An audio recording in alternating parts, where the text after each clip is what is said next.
नमस्कार, आवाज एट 9 में आपका स्वागत है। मैं हूं विपिन भट्ट। शुरुआत करेंगे इस वक्त की हेडलाइंस के साथ। देश में हवाई सफर की सुरक्षा पर गंभीर सवाल। 2016 में एयरलाइंस की तरफ से सुरक्षा चूक के मामले 50% बढ़े। डिजिटल पेमेंट को सस्ता करने की तैयारी में सरकार, तय की जा सकती है सर्विस चार्ज की अधिकतम सीमा। सीएनबीसी आवाज की एक्सक्लूसिव खबर। मैं मानता हूं कि यह दिखावा है। सचमुच हाफिज सईद अथवा ऐसे आतंकवादी संगठनों के खिलाफ कार्रवाई करने के प्रति पाकिस्तान गंभीर है, तो उनके विरुद्ध कानूनी कार्रवाई करनी चाहिए। गृहमंत्री ने हाफिज सईद की नजरबंदी को बताया पाकिस्तान की नौटंकी। राजनाथ सिंह एक्सक्लूसिव इंटरव्यू देखिए आज रात 10:27 पर। दो पार्टियां, एक ने देश को लूटा है, दूसरे ने प्रदेश को लूटा है। दोनों मिलकर यूपी को लूटना चाहते हैं। यूपी में गरमाया सियासी पारा। अमित शाह के वार पर अखिलेश का जवाब। अच्छे दिनों के बदले मिला फरेब। पंजाब और गोवा में कल होगा मतदान।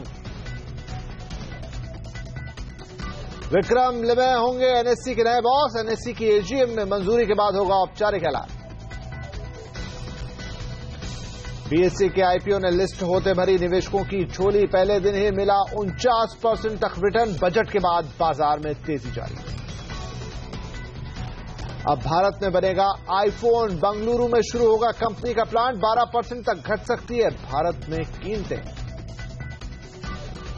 12,000 में जीटीई का तकड़ी बैटरी वाला स्मार्टफोन। एक बार चार्ज करने पर महीने भर की स्टैंड बाय। 6 फरवरी से सिर्फ फ्लिपकार्ट पर बिक्री।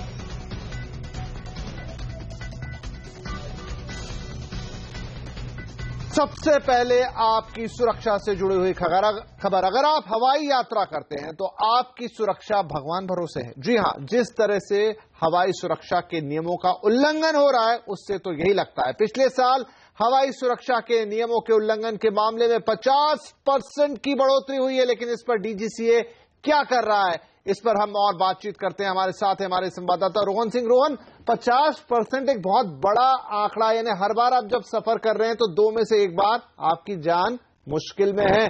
क्या इसका आया है, कौन बड़े गुनाहगार हैं और डीजीसीए की क्या कार्रवाई है? जी, कितनी गंभीर है ये एयरलाइंस हमारी। जब हम उड़ान भरते हैं, एक भरोसा करके भरते हैं कि जो एयरलाइंस है हमारी सुरक्षा का ख्याल रखेगी, लेकिन कितना ख्याल रखती है उसकी सच्चाई बताती है रिपोर्ट। 2016 में 422 मामले ऐसे आए जिसमें या तो पायलट ने या क्रू ने सुरक्षा संबंधी नियमों की अनदेखी की। इनमें किस तरह के मामले थे? सबसे ज्यादा मामले ऐसे थे जिनमें या तो पायलट या क्रू ने शराब पी हुई थी या फिर जो बाकी प्रोटोकॉल्स है वो फॉलो नहीं किया। सिर्फ इतना ही नहीं, ऐसे मामले थे जिनमें पायलट ने एक बार वार्निंग देने के बाद दोबारा से वही गलतियां की। ऐसे कई मामले हैं। 42 ऐसे मामले हैं जहां पे पायलट्स को हटाया गया, यानी कि आपने एक बार वार्निंग दी फिर भी वो नहीं माने तो उन्हें हटाने की नौबत आई। इसके अलावा 272 ऐसे मामले हैं जहां पे सस्पेंड किया गया और 108 मामलों में वार्निंग देकर छोड़ दिया गया। कौन कौन सी एयरलाइंस हैं जो सबसे ज्यादा इनमें दोषी हैं? तो सबसे ऊपर नाम आता है जेट एयरवेज और उसकी जो सब्सिडियरी एयरलाइंस है जेटलाइट, उसका लगभग 116 ऐसे मामले थे। स्पाइस जेट दूसरे नंबर पे है। नेशनल कैरियर एयर इंडिया का भी नंबर तीसरे नंबर पे और इंडिगो उसके बाद आता है। ये सारा जो ऑडिट शुरू हुआ ये एक रिस्क बेस्ड ऑडिट है जिसमें कि पिछले 1 साल में हालांकि डीजीसीए ने कई सारी कोशिशें भी की हैं और अब ये कोशिश की जा रही है कि अगर एक बार रिपीटेड ऑफेंडर पाया जाता है कोई पायलट या क्रू तो उसे तुरंत निकाल दिया जाए। सिर्फ सस्पेंड ना किया जाए बल्कि निकाल दिया जाए। तो ऐसे मामले भी आ रहे हैं। बहुत शुक्रिया। तो बहुत शॉकिंग है ये सुनना कि आपके पायलट शराब पीकर भी प्लेन उड़ाते हैं। कल्पना कीजिए कि आप किसी ऐसे प्लेन में हो जिसका क्रू या पायलट जो है वो शराब पीकर प्लेन चला रहे हैं और तमाम और शिकायतें जो आपके लिए खतरनाक हो सकती हैं, जानलेवा हो सकती हैं। अब डीजीसीए आगे इस पर कितनी कड़ी कार्रवाई और करता है ये देखने वाली बात होगी, लेकिन 50% का इंक्रीमेंट है इस तरह की घटनाओं में। आगे बढ़ते हैं। सरकार देश में इलेक्ट्रॉनिक पेमेंट को सस्ता करने की दिशा में एक बड़ा कदम उठाने जा रही है। हमें एक्सक्लूसिव खबर मिली है कि सरकार इलेक्ट्रॉनिक ट्रांजैक्शन पेमेंट पर सर्विस चार्ज की अधिकतम सीमा को तय कर सकती है और यह सीमा इस दायरे में होगी जिससे ज्यादा से ज्यादा लोग इलेक्ट्रॉनिक पेमेंट के लिए आगे आए। सरकार को लगता है कि ई पेमेंट पर ज्यादा सर्विस चार्ज लगाना वाजिब नहीं। और यहां आपको याद दिला दें कि सीएनबीसी आवाज ने लगातार ये मुहिम चलाई है नोटबंदी के बाद से और उसके पहले से भी कि आप डिजिटल पेमेंट को अगर बढ़ावा देना चाहते हैं तो ट्रांजैक्शन चार्ज, सर्विस चार्जेस, अलग अलग नाम से जो चार्जेस हैं उन्हें हटाइए, कम कीजिए। हाल ही में बजट में हमने देखा कि आईआरसीटीसी पर जो सर्विस चार्ज लगता था, जो इंटरनेट हैंडलिंग फीस लगती थी, उसे सरकार ने हटा दिया है और इस कदम पर भी अब सरकार विचार कर रही है। बॉम्बे स्टॉक एक्सचेंज के पब्लिक इशू में पैसा लगाने वाले निवेशकों की आज चांदी हुई। इस आईपीओ ने लिस्टिंग के दिन ही निवेशकों को बम्पर कमाई कराई है। यह आईपीओ करीब 35% प्रीमियम के साथ 1085 पर लिस्ट हुआ। कारोबार के दौरान यह 1200 रुपए तक चढ़ा, मतलब 806 रुपए के इशू प्राइस के मुकाबले करीब 49% का रिटर्न। पहले दिन यह इशू करीब 33% की उछाल के साथ 1069 रुपए पर बंद हुआ है। बॉम्बे स्टॉक एक्सचेंज के एमडी और सीईओ आशीष चौहान ने इस मौके पर कहा कि नए बिजनेस का उद्देश्य निवेशकों को फायदा पहुंचाना है। बीएसई फंड जुटाने में नंबर 1 है। हम लोग नए बिजनेस भी इसीलिए डेवलप करते हैं कि जिससे जो सेवर्स होते हैं वहां से पैसे लेके जो कंपनियां जिनको पैसा चाहिए उनको जोड़ते हैं। तो पहला हमारा जो बिजनेस है वो फंड रेजिंग का है। फंड रेजिंग में आज भी बीएसई नंबर 1 पे है थ्रू आईपीओ। ऐसे में भी बीएसई आज नंबर 1 पे है। तो बीएसई के आईपीओ से लोगों को जोरदार फायदा हुआ है और इधर बजट के बाद बाजार में भी तेजी का सिलसिला कायम है। आज सीमित दायरे में उतार चढ़ाव के बीच बाजार में कारोबार रहा, लेकिन बाजार बढ़त पर बंद होने में कामयाब रहे। खासकर मिड कैप शेयरों में जोरदार खरीदारी आई। कारोबार के आखिर में सेंसेक्स में करीब 14, निफ्टी में 7 पॉइंट की हल्की बढ़त रही। बाजार से जुड़ी एक और अहम खबर, नेशनल स्टॉक एक्सचेंज के एमडी और सीईओ के पद के लिए आईडीएफसी के एमडी विक्रम लिमये का चुनाव कर लिया गया है। सूत्रों के मुताबिक अब मार्केट रेगुलेटर सेबी और एनएसई की एजीएम से यहां मंजूरी मिलते ही उन्हें नियुक्त कर दिया जाएगा। 2 दिसंबर को चित्रा रामचंद्रन के इस्तीफे के बाद से सीईओ का पद एनएसई में खाली पड़ा था।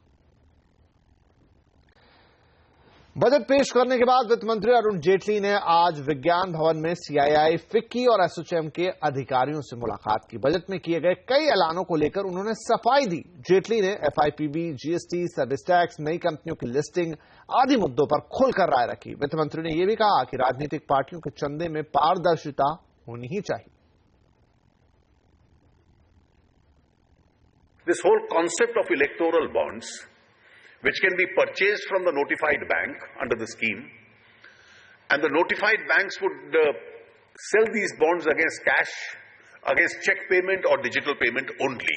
So it will be tax-paid clean money on which these bonds would be purchased. The donor knows who he has donated or given this money to. Every political party will have to notify one account to the Election Commission within a very short period of time, which will be notified in the scheme. It will be days, not months. These would be redeemable only in that account of a political party. और अब ऐसी खबर जिसे सुनकर smartphone, खासतौर पर ऐसे लोग जो एप्पल का स्मार्टफोन इस्तेमाल करते हैं उन्हें अच्छा लगेगा, और यह है कि आखिरकार एप्पल अब भारत में आ ही गया है। जी हां, अमेरिकी दिग्गज कंपनी एप्पल भारत में आईफोन की मैन्युफैक्चरिंग शुरू करने जा रही है। कंपनी अपना पहला यूनिट बंगलुरु में लगा रही है। इसके लिए कंपनी के बड़े अधिकारी और कर्नाटक सरकार के बीच बातचीत हो रही है। उम्मीद की जा रही है कि भारत में उत्पादन शुरू होने के बाद आईफोन कम से कम 12.5% तक सस्ता होगा। अमेरिका और चीन के बाद भारत ऐसा तीसरा देश होगा जहां एप्पल के प्रोडक्ट बनाए जाएंगे और हम अप्रैल तक शायद मेड इन इंडिया आईफोन देख पाएंगे। चलिए, आवाज एट 9 में यहां पर वक्त हो गया छोटे से ब्रेक का, लेकिन ब्रेक के बाद आपको दिखाएंगे गृहमंत्री राजनाथ सिंह ने यूपी में मुख्यमंत्री पद के चेहरे पर किया सबसे बड़ा खुलासा। देखिए ब्रेक के बाद।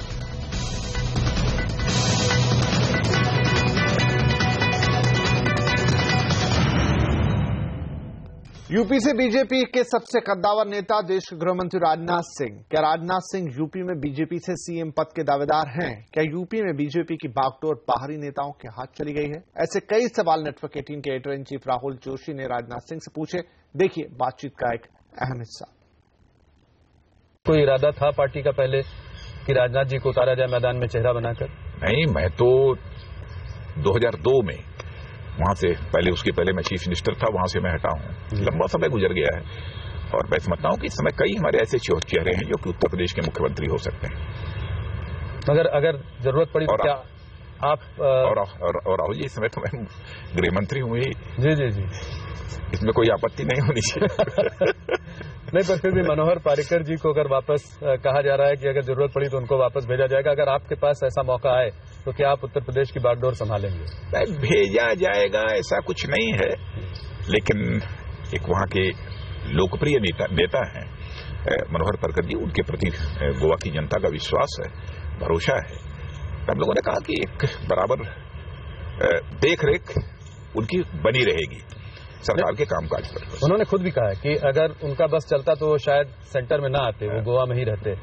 तो मेरा सवाल ये है कि अगर आपको ऐसी कोई आपके सामने सिचुएशन आई तो क्या आप वापस जाना चाहेंगे? अगर आपको पार्टी ने कहा कि आपको जाना चाहिए तो क्या आप इसको कंसिडर करेंगे? ये तो काल्पनिक प्रश्न हो गया। ये तो प्रश्न ही काल्पनिक हो गया। नहीं, ऐसा होगा कि नहीं? आप नहीं कह रहे हैं, आप हाँ भी नहीं कह रहे हैं, पर आप ना भी नहीं कह रहे हैं। नहीं, हम तो वैसे गृहमंत्री तो हैं ही, अब सारे पद हम ही लेंगे, ये कहाँ का न्याय है जी? अन्य लोगों के साथ जो है अन्याय नहीं होना चाहिए। उत्तर प्रदेश में आप ये यूपी के लड़कों से कैसे लड़ेंगे? ये जैसे बिहार में इन्होंने बिहारी वर्सेस बाहरी का एक वो किया था, अब उत्तर प्रदेश में भी अखिलेश और राहुल बीजेपी को कह रहे हैं कि बाहर के लोग आकर यहाँ पर चुनाव लड़ रहे हैं। ये आप इस मुद्दे से कैसे, आप वहाँ का चेहरा है? मैं समझता हूँ कि हताशा निराशा में समाजवादी पार्टी और कांग्रेस के लोग इस प्रकार के आरोप लगा रहे हैं और ये जनता को गुमराह करने की कोशिश कर रहे हैं। जो उत्तर प्रदेश के चुनाव का संचालन हो रहा है वह स्थानीय लोगों के द्वारा ही हो रहा है। हमारे जो भारतीय जनता पार्टी के नेता हैं उन्हीं के द्वारा उसका संचालन हो रहा है। कैंपेन में भी सामान्यतः वही जा रहे हैं। अब देखिए, प्रधानमंत्री वाराणसी से सांसद हैं, वो भी उत्तर प्रदेश के हैं। मैं आज से कैंपेन में निकल रहा हूं, सारे लोग लगे हुए हैं। इस आरोप में कोई दम नहीं है। उत्तर प्रदेश में भारतीय जनता पार्टी के जीत की क्या संभावना है? आप कितनी सीट देते हैं अपनी पार्टी को? देखिए, नंबर ऑफ सीट्स के बारे में तो मैं नहीं कहूंगा, लेकिन मुझे लगता है कि किसी भी सूरत में 250 से कम नहीं होना चाहिए उत्तर प्रदेश में, ऐसा मैं मानता हूं। चलिए, तो राजनाथ सिंह को लगता है कि उत्तर प्रदेश में बीजेपी 250 सीटें लेकर आएंगी। और भी बहुत सारी बातें हुई राजनाथ सिंह के साथ, तो ये पूरा इंटरव्यू आप देख सकते हैं आज रात 10:27 पर। पंजाब और गोवा में कल से विधानसभा चुनाव की शुरुआत हो रही है। पंजाब में 117 विधानसभा सीटों के लिए तो गोवा में 40 सीटों के लिए मतदान होगा। इस बार विधानसभा चुनाव में कई दिग्गजों का भविष्य तय होगा। पंजाब में इस बार बादल सरकार अपनी सरकार बचाने की चुनौती लेकर आ रही है, तो वहीं कैप्टन व केजरीवाल की प्रतिष्ठा दांव पर है। पंजाब चुनाव पर राजधानी चंडीगढ़ से चुनाव का पूरा माहौल लेकर हमारे साथ जुड़ रहे हैं संवाददाता रविंद्र अरोड़ा। रविंद्र, कल आपके यहाँ वोट डाले जाने वाले हैं, किस तरह का आज हम कहें कि वहां पर सरगर्मियां हैं और कल कितने टर्नआउट की उम्मीद है? देखिए, पंजाब में यदि चुनाव की बात करें तो कल सुबह से मतदान शुरू होगा। इस बार कांग्रेस, अकाली दल, भाजपा और आम आदमी पार्टी के अलावा कुछ छोटे दल भी हैं। करीब 1145 उम्मीदवार 117 सीटों पर अपनी किस्मत आजमा रहे हैं। और जहां पर तनाव की बात करें तो 4800 ऐसे बूथ हैं जिनको संवेदनशील पहले से ही घोषित किया जा चुका है। और इसके अलावा यहां पर 2 लाख के करीब कर्मचारी जो चुनाव प्रक्रिया पूर्ण करने में लगे, जिनमें 1 लाख से ज्यादा पुलिस कर्मचारी व पैरामिलिट्री फोर्सेज के अधिकारी और कर्मचारी होंगे। करीब 500 के करीब पैरामिलिट्री फोर्सेज की कंपनियां यहां पर तैनात की गई हैं और पूरे पंजाब को एक हाई सिक्योरिटी जोन में तब्दील कर दिया गया है। जगह जगह पुलिस बल तैनात है ताकि किसी भी तरह की कोई अप्रिय घटना ना हो। बहुत शुक्रिया रविंद्र इस अपडेट के लिए। तो कल मतदान होने वाला है पंजाब में, उसके लिए तैयारियां पूरी हो गई।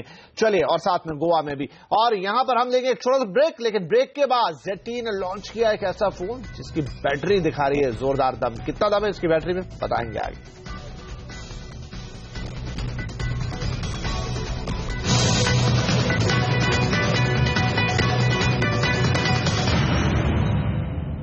ZTE ने भारत में अपना नया smartphone ZTE Blade A2 Plus launch कर दिया है। कई शानदार फीचर्स वाले इस मिड रेंज स्मार्टफोन की सबसे खास बात है इसकी बैटरी। इसमें 5000 mAh की बैटरी दी गई है और कंपनी का दावा है कि स्टैंड बाय मोड पर यह महीने भर तक चल सकती है। फोन में फुल HD वीडियो रिकॉर्डिंग है और बेहतर व्यूइंग एक्सपीरियंस के लिए 1080p की 5.5 इंच वाली टच स्क्रीन दी गई है। अच्छे परफॉर्मेंस के लिए 4GB का रैम है, 32GB की इंटरनल मेमोरी है, जिससे फोन का ऑक्टा-कोर प्रोसेसर सपोर्ट करता है। ZT Blade A2 Plus की कीमत 11,999 रुपए रखी गई और यह फोन फ्लिपकार्ट पर 6 फरवरी से बिकना शुरू होगा।